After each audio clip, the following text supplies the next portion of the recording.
are listening to the CMO Suite Season 5. This is Sean Halter, your host. As a reminder, the CMO Suite is presented in part by Uconnect. Uconnect provides digital media alternatives for brands and agencies across the globe. We are excited to have with us today Brian Garofalow. Brian is the CMO for Igloo. He's had an extensive experience in a lot of different spaces, and we're really excited to talk to him about his history with the brand. Brian, welcome to the show. Hey, thanks very much, Sean. I appreciate you having me. Where did you grow up? Because I noticed a lot of the brands and maybe some of your experience really seems to be this kind of cool West Coasty vibe to it. I grew up in Southern California in Orange County, which is it's definitely the global headquarters of the action sports industry, so skateboarding and surfing.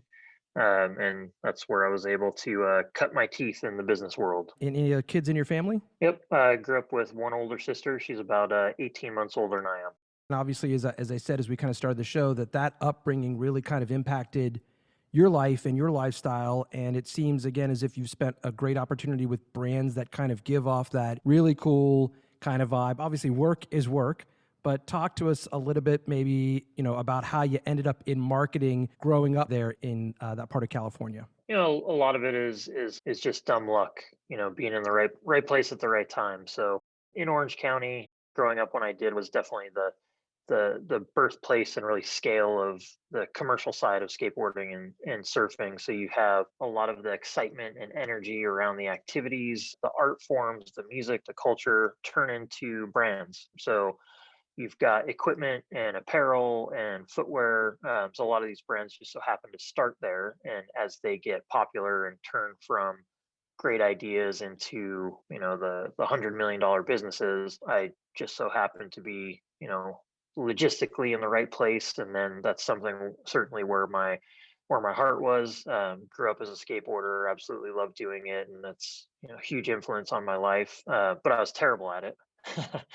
And just so happened to be good at all the things that helped me become a decent marketer. And then there's no replacing the network. So being able to have the right friends and the right network, the opportunity to do things like volunteer and internships and meet a lot of people when it came time to enter the workforce, having a huge passion, having the industry right there at my doorstep, and then knowing a lot of the people that gave me a shot was a huge advantage. You talked just about the fact that, look, this is the lifestyle, and the lifestyle, because of where it is in California, it almost starts as art and then moves a bit into commerce. And there's certainly nothing wrong with that. I do feel like California is somewhat unique in that aspect. Big cities all across the world, New York maybe could say the same thing, Chicago, you've got these amazing cities, but in many ways, commerce kind of starts, and then art seems to kind of find its way into it. Whereas in California, it almost seems, to your point, kind of the other way around. It's like, these are the things we think are cool and fun, and what do we need to be able to operate in that space? We need a skateboard, right? And then we want it to be good. We don't want it to break. We don't want the wheels to be crappy. And so you end up kind of investing in the art, and the art becomes a version of commerce to some extent, but with a really cool element to it. I totally agree, and I think a lot of my career has been tied up in youth marketing as well. So when you think about, if you're, I don't know, 30, 40-year-old person with an MBA and you love doing something, your mind immediately goes on the entrepreneur track, and how do I make money with this? When you're the 14, 16-year-old kid who's interested in skateboarding, your mind immediately goes to, I love this, how can I do it more? So as the industry is really, really young, it takes a lot of maturing before people have the bright ideas of, wow, I can make a living doing this. I don't have to be, separating my passions with my career. When you're 40 or starting to get into your 50s, where you have enough money to realize, man, I want to go back to that life and lifestyle a little bit, and so you can invest in it. Whether it's investing in it as an opportunity to build something yourself as an entrepreneur, to your point, investing it, from a work standpoint of saying, hey, I've done my hard work in some place, I want to do something I can create a passion for, or just as a consumer, you finally have a decent amount of disposable income. If you looked around, we're podcasting out of my home studio. If you looked around, I got skateboards up on the wall, man. I got surfboards over on the side, and it does immediately create, again, just a feeling when you see it, that for a lot of us, it's that calmness that it tends to kind of bring. So have you always lived there in California? Did you go away to school at all? Or I apologize, you may have said where you went to school. Nope. Born and raised here. Went to Chapman University, which is in Orange, California. So didn't stray too far from the nest to go to school there.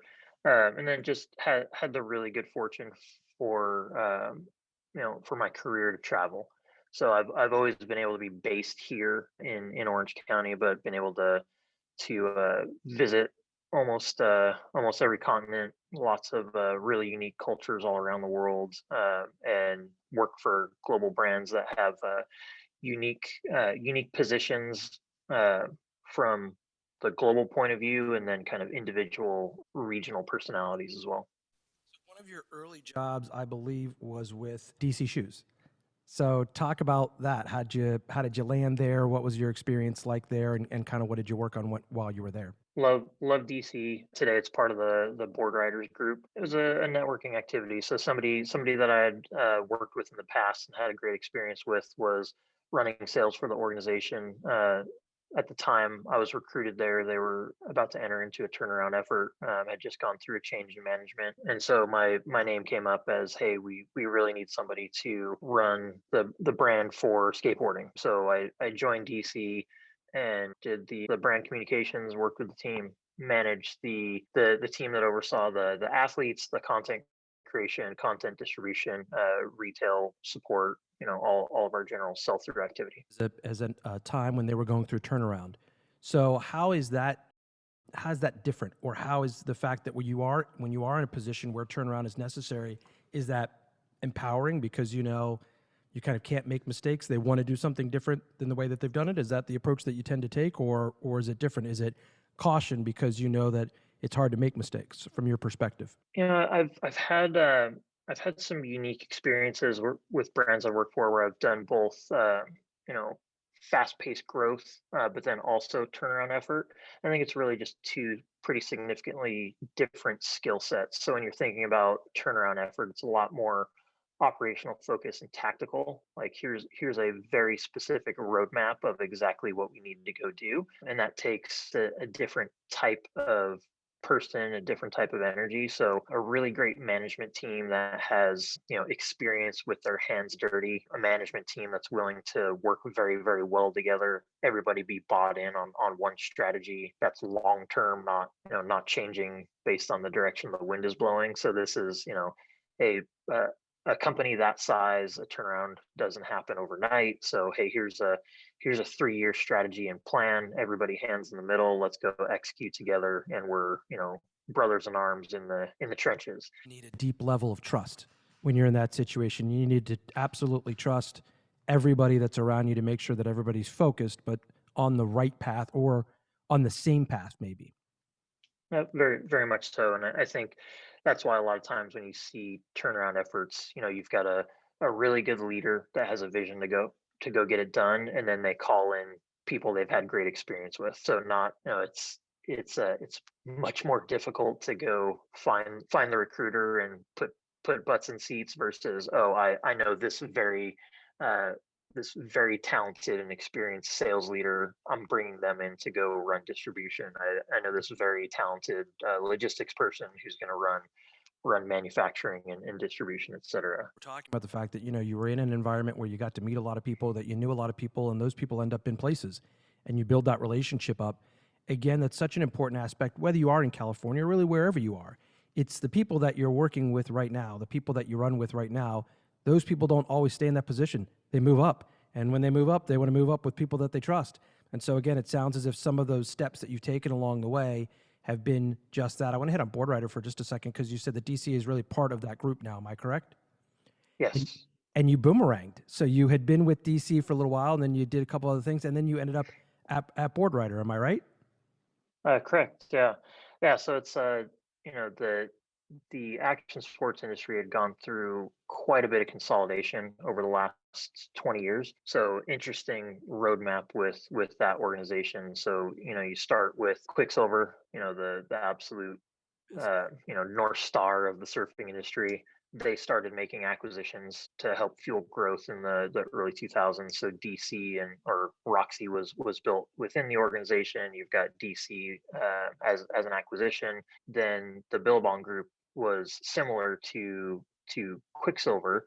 So the Billabong Group grew with Billabong men's and women's, absolutely incredible brands based in Australia. They started going on an acquisition spree and added Element skateboards, Von Zipper sunglasses, Excel wetsuits, Honolulu Surf Company, the retailer, and then Board Riders ended up being a combination of both of those groups. So now, gosh, it's like 40 to 50% of the entire surf industry or the real estate when you go into a surf shop is owned by the Board Riders Group. I've stayed at the North Shore. It still seems to have this element of what you envision probably is no longer there of, well, there can't be any surf houses still around in Hawaii. And it is. You go to North Shore. We stayed literally 2 houses down from the Billabong house, and it's a bunch of kids in some ways that go out in the morning and they're practicing surfing, and you're just like, oh, this still really happens today. I was surprised by that to some extent. So how do you think that industry has managed to still keep its feet in those roots? And then I want to transition to talk about your time at your current position in Igloo. Yeah, I think that's all about people. So we tend to have blinders on when we're you know passionate about something personally or in it with our work life, but kids keep being born. And they have the good fortune of inheriting all the experience of their uh the generation before them, but then they also get to have the benefit of technology and inspiration and motivation of people around them. So, you look at Board Riders for an example. Quicksilver is that incredible brand that's in there. You have Billabong that's a little bit younger, a little more performance driven, but then you have Ruka, who's one of the younger brands and much more exciting and focused on more of a culture of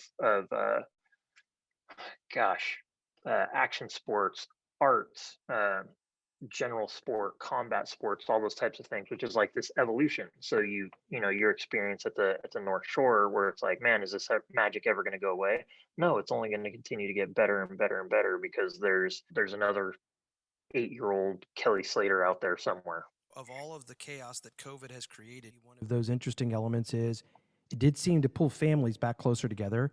It did seem to create a different kind of vacation set.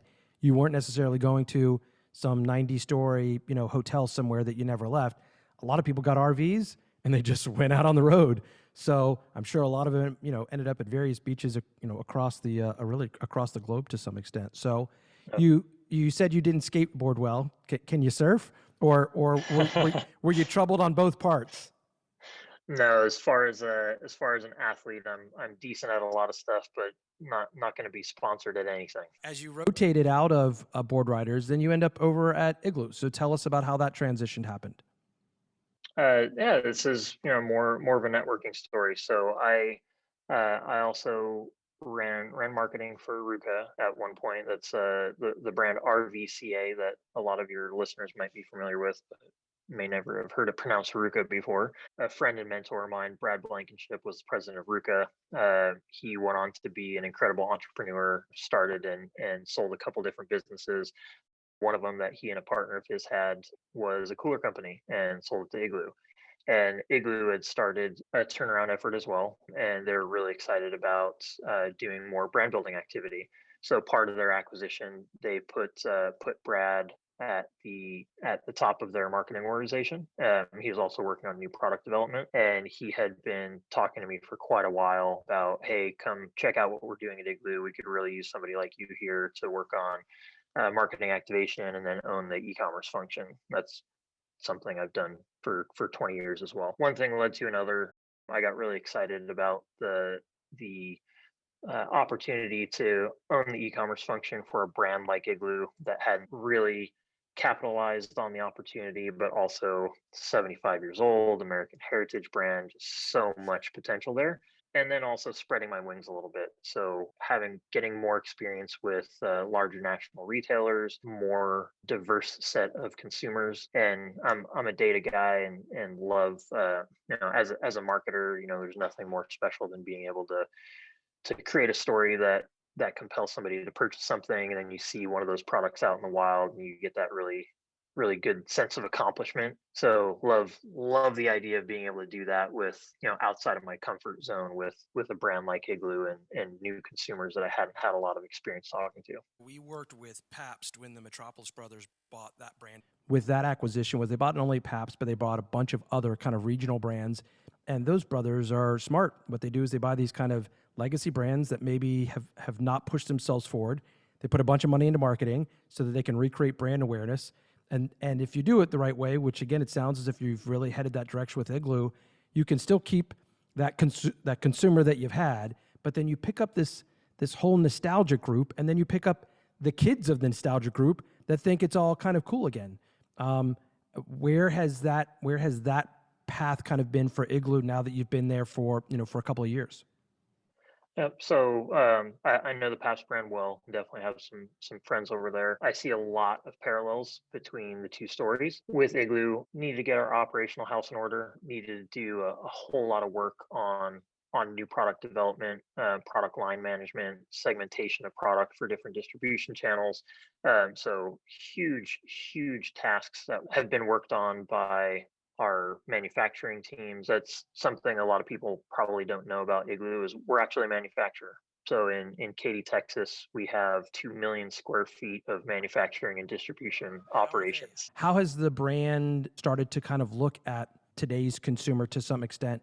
And has COVID impacted that at all? Has that changed anything about kind of where you're trying to target, how you talk to consumers, and when? So, yep, definitely affected us just like it has every other consumer goods brand. We have both the negatives and positives. COVID was a really big impact to our business when retail shut down April of 2020. As soon as stimulus checks landed and consumers started venturing out of their homes to go breathe some fresh air, being smart about it as people and trying to be get physical activity, get out in the sun, stay socially distant, stay with a small group of friends or family, whatever it was. That turned a lot of people into the outdoor industry. So you talked about the action sports experience and what does the future of surfing look like.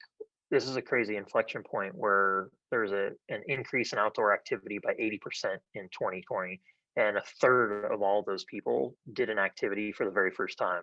So, Southern California, the amount of people that bought a surfboard, bought a wetsuit, and are out in the lineup for the first time ever is just staggering.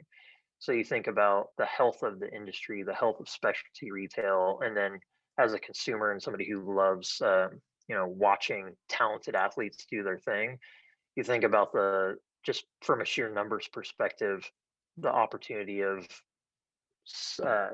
millions of more people that are trying an activity for the first time to turn into the next Kelly Slater just increased, threefold, which is pretty cool to think about. And we were trying to buy bikes, Yeah. and you couldn't find them anywhere. It's nuts.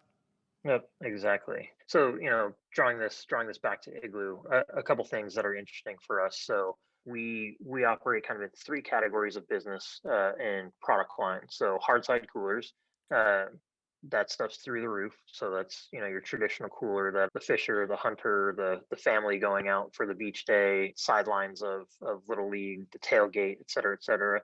That product went through the roof. Then you have soft side coolers, and this is anything from a backpack you're going to take, on a hike to your lunch bags. And there's no back to school season, so that market got hit pretty bad. But we have such a robust product line, and we did a really great job with supply chain management. We were able to put product on shelves. We actually had an increase in that category as well. And then hydration, so Igloo water bottles, and that's really goes back to two things. One, environmental responsibility, so not using single use plastic. So just nature of market, more people are doing that. And then two, COVID impacts personal safety. So people don't really enjoy sharing a water bottle or sharing their lunch bag or buying product from a buffet, something like that. A lot more packing lunch, a lot more keeping drinks personal. So, all of that business really did well for us. Sounds like you guys, maybe because of your size, you were still able to be nimble during that time. You talked about supply chain. We had conversations with some guests last season. We're in season 5. We hadn't mentioned supply chain in season 1, season 2, season 3, and half of season 4. But boy, it hits. And then suddenly, for a marketing executive, supply chain becomes incredibly important. So again, it's just interesting, the aspects of that. But to your point, it also has allowed you to really spread your wings individually as a marketer and really push outside of some of your comfort zone and take everything that you've learned before, take those relationships that you've learned before, infuse it into a brand like Igloo, bring it forward, and really give some of today's consumers who maybe weren't as familiar with it a chance to kind of see it. So listen, we're talking to Brian Garofalow, who's the CMO for Igloo. With the few minutes that we've got left, Brian, I'd love to talk a little bit about some of those channels that you are using to talk to consumers. Obviously, I'm assuming that social plays a big factor in much of what you guys do. What are some of the other channels, and what do you feel like is really doing well for you guys, especially given the current circumstances? We target 4 key consumer groups. We make sure and talk to them the way they want to be talked to on the platforms they want to be talked to.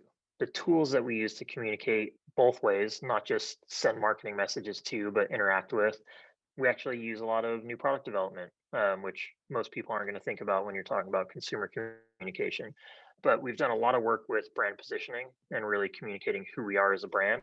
We have the Playmate Cooler, which it's celebrating its 50th year anniversary this year. So we're doing a lot of communication around that. But it's the one we're famous for. When you think about it, to some extent, everybody has had one of those. No matter what age you were, you had to have one, because it was the only way to make sure that whatever you were buying, a 6-pack of whatever, you weren't going to put in one of these cheap styrofoam things that was going to break 20 steps later. You had to have one of those. I think I still have one of those. There you go. Yeah, so it is definitely the world's most famous cooler, but we actually have really increased our licensing activity. So when you take a Playmate cooler, marry it with a license, and put really great graphics on there, anywhere from the Grateful Dead to Star Wars to one of the Board Riders brands. You can find an Igloo cooler with Quicksilver, Billabong, and Ruka graphics on them. People love that because it tells a story about who they are, not just I'm taking my lunch. It's an adult lunchbox, Yeah, it definitely has the nickname of America's Lunchbox. We got a couple minutes left. I got time for one more question for you, if you don't mind. Who has been a mentor really for you, and what's a great piece of advice that you might remember that they gave you? I mean, too many to name, but I have to go with the low-hanging fruit here. So my dad, my dad is probably one of the hardest working people I've ever met. He's obnoxiously talented. One of those guys where I always say leave some for the rest of us, because he's a incredibly talented artist. He's got an engineer's brain. He can do woodworking, mechanics, build anything. He did some organic gardening for a while. Just like anything he can think of, he does really well. So always appreciate his ability to see something through, have an idea, execute it. Always followed about loving what he did, and then just worked his ass off. But the piece of advice, and this is something that I love from my father to me, and definitely try and pass it down to my kids, but do something you love and you never work a day in your life. It's so weird. I almost had deja vu. I was literally talking to somebody today. My dad passed a couple years ago, but you kind of have this, you forget the time. You want to soak up as much of it as you can. But if your job is just a job, it's not the job. If that's all it is, it's not the job. So find something you can create some level of passion for and navigate your way through that. And clearly you've taken that advice, my friend. Listen, Brian Garofalow, Chief Marketing Officer at Igloo. I hope we get a chance, once everything is fairly safe, a chance to meet in person. I'll take you out for a drink. You can bring me, a cool cooler or something like that. We absolutely appreciate you making some time and being on this season of the CMO Suite. We'll definitely make that happen. Thanks again, Sean. Please follow him on LinkedIn. Stalk him the way that I did. And of course, go out and buy America's Lunchbox. And you'll be, contributing to the cause. Am I correct? I appreciate it. Thanks for the plug. Thanks for hanging out in the CMO Suite, the podcast for marketers who want to be in the know. Presented by Connectivity Holdings. You're a C-level manager. You shouldn't have to know the difference between behavioral or contextual targeting, but your agency should. Uconnect provides brands and biddable teams direct access to platforms like The Trade Desk, Google, Amazon, Facebook, OTT, and more. Their US-based traders can train your in-house team or provide complete transparency with no minimums and CPM-based service pricing for true transparency. Something Mighty Hive, The Trade Desk, and Centro simply don't offer. Tired of being the smartest one in the room? Reach out to Uconnect today for a free demo.